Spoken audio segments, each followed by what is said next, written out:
Ako nga na siya mapa sa ilalim. Itong mag-asawang Diskaya sa Witness Protection Program. So ako'y nalulungkot kung bakit ginawa yon. Nagpahayag ng gano'n ang ating Secretary of the Department of Justice. At yun naman ang ginawa. Sa tamang pagkakataon, I'm going to confront the Secretary of Justice. Sir, I need to ask this.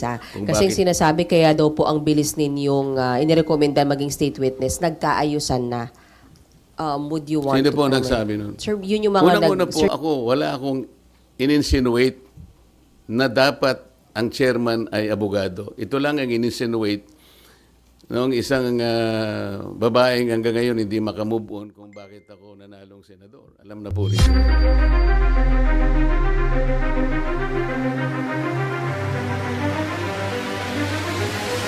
Hi boss! Another video, another issue. Na naman tayo mga boss, eto na ang mga dapat malaman ng Bayan Senator Marcoleta, nagpaliwanag na kung bakit nga ba nagkainitan sa custody ni Bryce Hernandez at bakit nagbagonisip ni Doj Sec Remula. Bago natin umpisahan ang video, huwag mo kalimutan mag-like, share at subscribe bossing. Push mo na rin notification bell, salamat bossing. Dahil nga sa tahasang pagsisinungaling niya, harap-harapan, ipinakikita na namin sa kanya mga dokumento, pati nga yung ginagamit niyang mga peking IDs na inisyu ng LTO. Pero ganun pa rin ang pagkakatanggi-tanggi niya. Napilitan kami na i-contempt siya at nailagay nga siya sa custody ng ating Sergeant at Arms. Kalaunan po nung ako po ay mapalitan na bilang chairman ng Blue Ribbon Committee, ay bigla nga pong hiniram yata si Bryce Hernandez ng ating House of Representatives. Ngunit nalaman ko na hindi naman siya ibinalik sa dating legal custody na dito nga sa ating Senado. Ang tinatanong ko po sa ating Senate President, naging kondisyon naman ang pagpapahiram niya yung madalian at ligtas na pagbabalik kay Bryce Hernandez pagkatapos ng hearing. So tinatanong ko lang naman po siya, bakit naman nanatili siya sa custodial center ng Camp Crame? Ang sagot po niya, alam na rin po ninyo, yun ay request ng Speaker ng House of Representatives. Na sa tingin po namin ay hindi naman yata tama sapagkat ang legal custody nga ay sa Senate. Ang sabi ko ay mukhang may sablay doon sapagkat muna yung kondisyon na ibinigay mo hindi tinupad.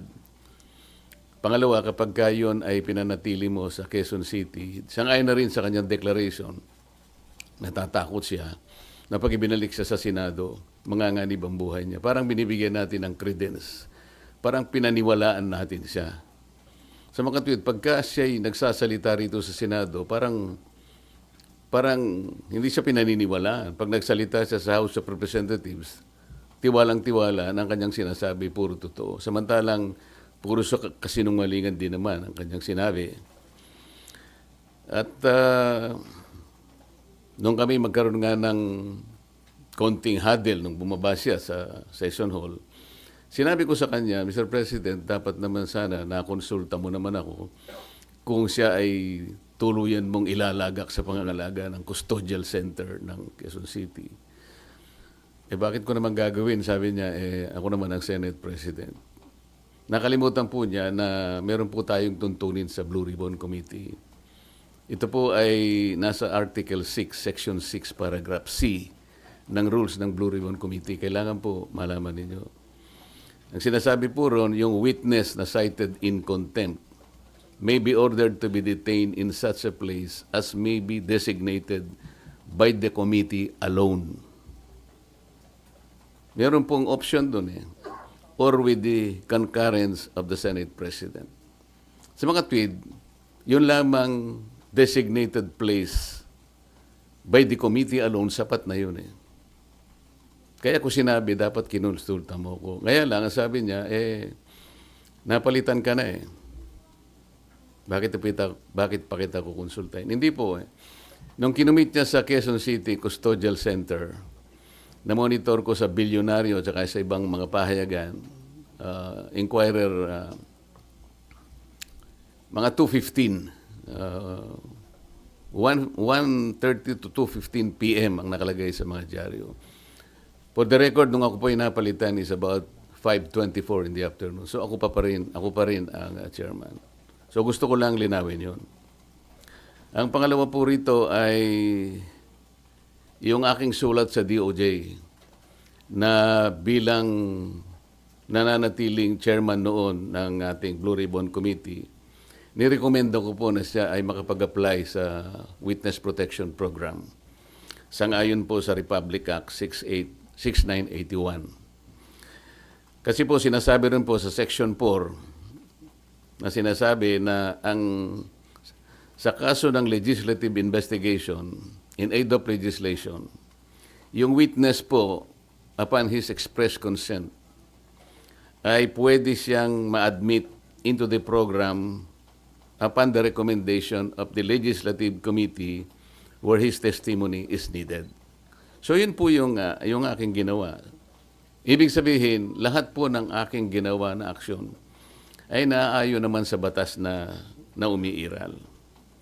Provided that the recommendation is approved by the Senate President. Hindi nga po niya inapprove, kaya po yun ang tinanong ko sa kanya noong September 9 na po yata yun na nagkaroon kami ng session. O September 10 na po yata yun. Ang sabi niya, kaya hindi niya inapprove, nabasa niya yung sinabi ng SOJ na kinakailangan ng mga diskaya ibalik nila yung kanilang nakuhang hindi kanila. Yun ang magiging policy ng DOJ para sa ganon ay ma-approve yung kanyang aplikasyon under the WPP. Nagtaka nga po ako kung bakit ganon ang sinabi ng ating SOJ sapagkat linggo, isang araw bago pasimulan natin yung pangatlong investigation, nagkausap po kami. Pati yung kanyang deputy undersecretary, ang pangalan ay Jojo Cadiz. Nakausap ko yun ng mga ilang araw, siguro Biyernes hanggang Sabado. Sinasabi ko sa kanya yung maaaring merong lumabas sa mga contractors na kasangkot dito sa aming pag-iimbestiga sapagkat nagpapadala sila ng feelers na maaaring may magsabi and they will come into the open. So I was looking at the possibility of granting them provisional immunity. Ang sabi naman nung Yusek Cadiz, mabuti po kanya i-refer ko rin sa ating SOJ. Sabi ko, tama-tama yan. Hanggang sa araw nga ng linggo, nagkausap kami personal. At tahasan niyang sinabi sa akin, pwede yan, sabi niya sa akin. Alam niyo naman, si Secretary Boying Rimulya, matalik kong kaibigan yan, matagal kami nagsama sa House of Representatives. So pinanghawakan ko yung kanyang sinabi sa akin. Alam mo naman kanya, ang Senado ay kabatakan natin yan, lalong-lalo na sinusulong natin yung Whistleblowers Act. Sige kanya, panindigan natin yan. So matibay po yung aking paniwala, malakas ang aking loob, kaya sumulat nga ako at inirekomenda ko nga na siya mapa sa ilalim itong mag-asawang diskaya sa Witness Protection Program. So ako'y nalulungkot kung bakit ginawa yon. Nagpahayag ng gano'n ang ating Secretary of the Department of Justice. At yun naman ang ginawang basihan ng ating Senate President na hindi nga niya pwedeng pirmahan yung aking sulat. Alam po ninyo, sa tamang pagkakataon, I'm going to confront the Secretary of Justice kung bakit niya sinabi yun. Sapagkat malinaw naman po sa batas. Kung titingnan po ninyo yung Section 3, isama na po ninyo yung Section 10 ng Republic Act 6981. Maliwanag po doon kung ano-ano ang mga requirements na kakailanganin para mapasa ilalim ng Witness Protection Program ang isang witness na nag-a-apply. Hindi po kasama doon yung restitution na kanyang binabanggit na magbabalik ka pa ng kung ano-ano sa gobyerno. Unang-una po, ay nasa pag-iimbestiga pa lang po tayo eh. Kanino kukunin at paano i-determine yung halaga na ibabalik ng mga diskaya kung sakasakali? Wala po sa tuntunin ng batas. Ang ilan po sa mga requirements kung bakit ka magko-qualify sa witness protection. Yun pong offense na kung saan kakailanganin ng testimony is a grave felony. Ito po kasi ay naharap nila dito kung sakasakali ay plunder. So grave po yun eh. Yung testimony po ay substantially corroborated in its material points. Sinasabi ng mga diskaya, meron po kaming dokumento eh. Dapat sana tuntunin nila. Meron po kaming mga ledger. Hindi naman nila inahanap kung nasa ng mga ledgers. Dapat yun ang tanungin nila sa mga diskaya. Ang miyembro niya, siya o ang miyembro ng pamilya up to the second civil degree by consanguinity or affinity ay nasa threats, tinatakot. Maaari silang mamatay. Maaari silang puwersahin, takutin. Ito po yung mga requirements lang eh. At hindi siya law enforcement. Sa Section 10 ay sinasabi rin ang walang ibang direct evidence na maglilink sa mga iba. Kung kakailanganin mo ang kanyang testimony, isa sa requirement yun eh. Na sila ay they are not the most guilty. At hindi pa sila na-convict ng krimen involving moral turpitude. So makikita po rin nyo rito, yung restitution na sinasabi ng Secretary of Justice, na yun naman ang pinagbasihan ng Senate President, hindi po kasama sa requirements para lang ikaw ay makapag-apply under the Witness Protection Program. Bakit po bumaligtad ang Secretary of Justice? Ngayon po, sinasabi ni Senate President, nagmamadali daw po ako na mabigyan sila ng Witness Protection Program. Yun po yung sinasabi ng batas eh.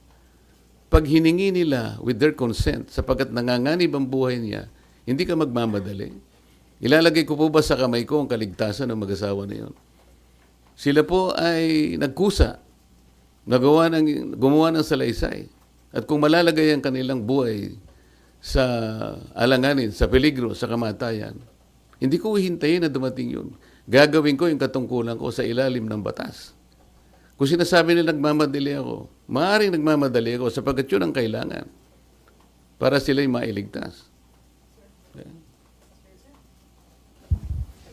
Sir, kaya nyo ba siya ini-apply sa Witness Protection Program? Sa tingin nyo ba, nagsasabi ng totoo yung mag-asawang diskaya? Kasi may mga observation na parang selective ang kanya lang pinangalanan, yung samantalang year 2016 pa, as early as 2016, nag-DDPWH projects na sila, pero parang wala siyang pinangalanan doon sa... Yung tanong mo kung pinaniwalaan ko, sinabi. Kaya that's beside the point eh. It's not for me to render judgment doon sa kanyang sworn statement. Iyon ang kanyang sworn statement. At sinabi niya roon na nanganganib po yung buhay ko namin dahil sa lumabas po kami na ganito. At bukod doon, bago siya gumawa ng isang sworn statement, minabuti ko para masiguro ko na talagang voluntaryo ang kanyang gagawin. Sabi ko sa emissary niya, pasulatin mo siya sa akin kahit na handwritten note na talagang voluntaryo niyang gagawin at kung bakit niya gagawin yon. Nasatisfy ako doon sa kanyang sulat. Kaya sabi ko, sige, sabihin niyo sa kanila, gumawa sila ng sworn statement. Hindi para sa akin na i-judge yung sworn statement. Ito will form part of the proceedings na pagdating ng araw, ito ay gagamitin po ng korte. Mahaba pong proseso ito eh. The Senate President already rendered judgment doon sa sworn statement. Dapat hindi po gano'n eh. Wala po kaming karapatan husgahan ang sworn statement ng isang taong gustong magpahayag ng kanilang saloobin. May kinalaman sa pag-iimbestiga nito. Pero sir, yung decision nyo na gawin siyang state witness... Hiningi po niya yon. At nasa batas po na kinakailangang ibigay sapagkat nanganganib nga yung buhay niya sang-ayon sa kanilang pahay. Nakikita ko rin po, sa tahanan nila, pinagbababato sila. Ano po ang Nakonsulta- gagawin ng isang chairman ng Blue Ribbon Committee? Sir, nakonsulta daw po ba yung mga miyembro ng Blue Ribbon o yun ay sariling decision nyo, sir?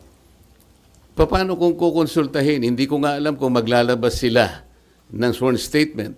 Nung ibigay nila sa akin yon, gabi ng linggo, nung makuha ko yung in a sealed envelope, wala na akong pagkakataon na bigyan ko ng kopya ang aking mga kasama. So dahil magsisimula ng alas 9, doon ko inihayag yung sworn statement. Hi, sir. Sir, Mean po from TV5. Sir, I Yes, need to ma'am. ask this. Kasi yung sinasabi, kaya daw po ang bilis ninyong inirekomenda maging state witness, nagkaayusan na. Would you want Sino to po comment? nagsabi nun? Sir, yun yung mga nag-circulating among netizens, sir, nung time na lumabas yung letter na... Sana po merong nagsabi talaga kasi mahirap mag-speculate ng ganun. Nilabas, nagmadali po ako. Ako po, sinasabi ko sa inyo ang katwiran ng dapat magmadali. Yun po yung yun po yung sinasabi ng batas. Binasi ko po sa batas lahat ang aking ginawa. At hiningi po nila at sa aking palagay po ay nanganganib nga sila sapagkat marami silang binanggit na mga pangalan at nakikita ko rin naman kung anong ginagawa ng mga tao sa kanilang sariling tahanan. Hindi po ako pwedeng magbakasakali. Ayokong ilagay sa kamay ko yung kaligtasan nila. Kung hindi ko po ginawa, ako po ang nasisi. Baka iba po ang tanong nyo sa akin ngayong umagang ito. Sir, since malinaw at matibay po pala yung sandigan kung bakit nyo ginawa ito, would you seek audience with Senator Ping as the new Blue Ribbon Chair para po makiusap or paliwanag sa kanya ba't kailangan maging state witness yung Discayas?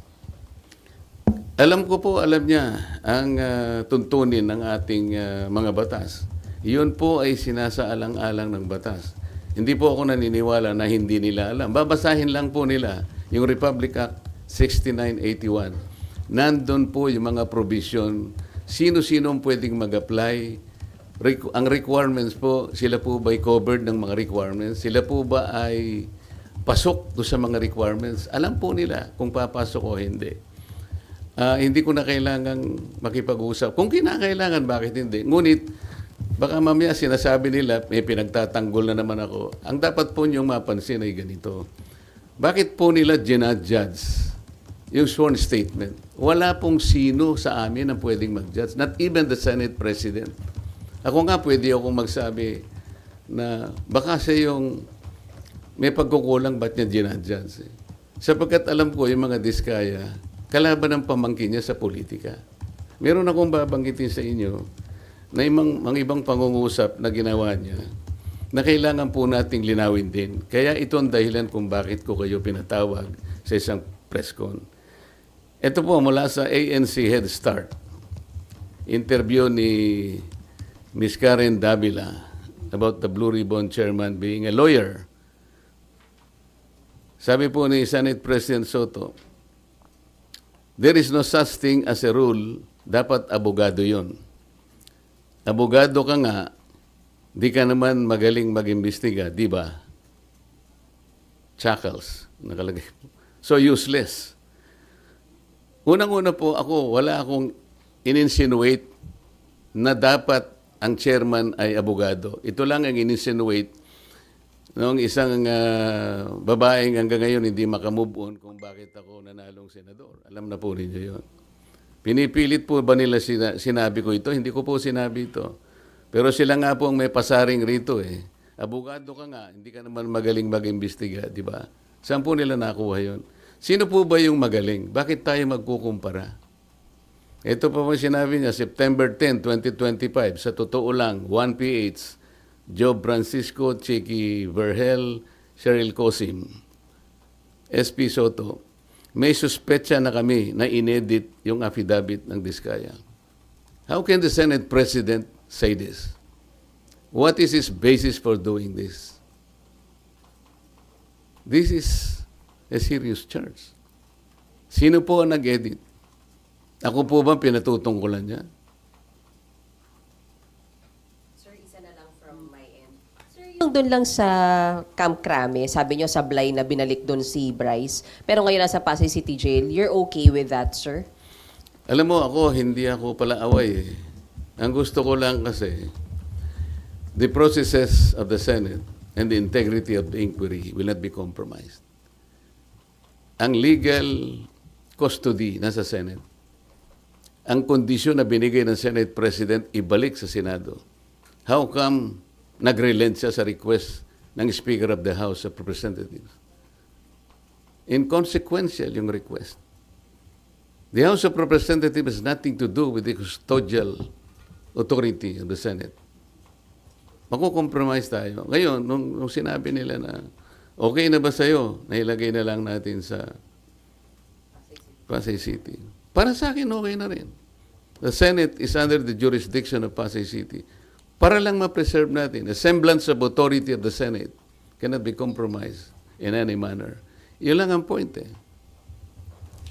Ang dami po nilang sinasabi rito eh. Very debuts, September 14, 2025, via Twitter. Wala pang hearing ang Blue Ribbon. Ano ba nangyari? Malalaman natin sa Blue Ribbon kay Senator Lacson, meron siyang investigasyong ginagawa tungkol dyan. Ibig ba sabihin, will they investigate the Discayas kung ba't sila gumawa ng sworn statement? Yun ba yung gagawin? Ito yung sworn statement ng tao. You have no right to question that sa Blue Ribbon Committee. Kung ano yung pinahayag niya, it is for the court to appreciate that. Pagdating ng tamang panahon. Pero para i-judge mo ito, para i-judge mo na inedit ito, o nagkabayaran dito, iba na po yung narrative nila. It is not good for the Senate na ganito po yung gagawin nila. Kami po, hindi ako nakikipagkumpara kung sino yung magaling. Kung sino yung gagawa ng tama, yun po yung tama, yun po yung dapat nating gawin. Kahit kailan, hindi po ako nakipagkompetensya kung ang pag-uusapan yung pagganap ng tungkulin bilang isang senador. Ang Blue Ribbon, wala na hong obligasyon na i-verify yung veracity ng sworn statement ng isang testigo. Kasi di ba binibet po yun bago para tanggapin or hindi? Kasi pwede magamit ang Blue Ribbon kung nagsisinungaling po yung witness. It is for the court to appreciate that. Kami po, kung ano yung binigay nila, tatanggapin po namin yun. Yun po yung risk nila. Ang usapan dyan, kaya mo ilalabas yan, yan ang totoo. Yan ay yung sarili mong, voluntaryo mong ginawa. Sila lang ang makakapagpasya nun. At pagdating po ng panahon, nakakailanganin lahat ang pag-iimbestiga niyan. Sa tamang panahon, ang korte lang po magbe-verify yan. Haharap sila sa korte. Ang korte po ang makapagpapatunay. In the final analysis, the court will be able to determine kung tama o hindi yung kanyang sworn statement. Marami pong paraan para yun po ay malaman natin. Pero hindi po ang Blue Ribbon. Kasi po ang Blue Ribbon, kung titingnan po niyo yung tamang direksyon niya, in aid of legislation lang po ito eh. Pagdating ng araw, yan pong mga prosecutorial actions na yan, sa korte na po lahat pupunta yan. Kung makukumpleto po yung committee report, lahat po yan papunta na po sa prosecution at finally to the courts of law. Pero sir, kahit in aid of legislation, hindi ba may obligation kayo na alamin yung kung totoo lang, kumbaga yung mga sinasabi ng mga witness, di ba? Paano po namin, paano ko alamin? Sasabihin ko sa kanya, mali itong ginawa mo. Kami nga ang naging courage sa kanila para lang tulungan ng Estado, para tulungan ng gobyerno. Kung ano po yung nalalaman ninyo, kasi hindi namin lahat magagawa ito. Kaya nga mayroong witness protection program. Sa akala nyo ba, mayroong magsasabi kung sinong mga senador at sinong mga congressmen ang sangkot dito kung wala kang gagamitin under the witness protection program? Sir, So sir, paano yung in aid of legislation kung makakuha kayo ng informasyon na mali naman pala? Ang in aid of legislation po, ang tinitingnan namin, yung sum total po ng pagsasabi nila at pagdedeklara nila before the committee. Halimbawa po ngayon, para ipakita ko lang sa inyo, ano na po ang naisip naming legislative measures. Sa 3 hearings po na nagawa ng Blue Ribbon Committee, halos 14 na po na legislative measures ang aming naiisip na i-propose. Unang-una, amendment to the Procurement Law, Republic Act 9184 as amended by Republic Act 12009. Ano po ang gagawin doon? yung transparency and monitoring po, lahat ng mga magre-require ng digital geotag. Hi MGA Boss, huwag niyo kalimutan mag-like, share, subscribe para lagi kayong updated mga boss sa mga balita sa ating bansa. Kaya ano pa, back to the news, mga bossing.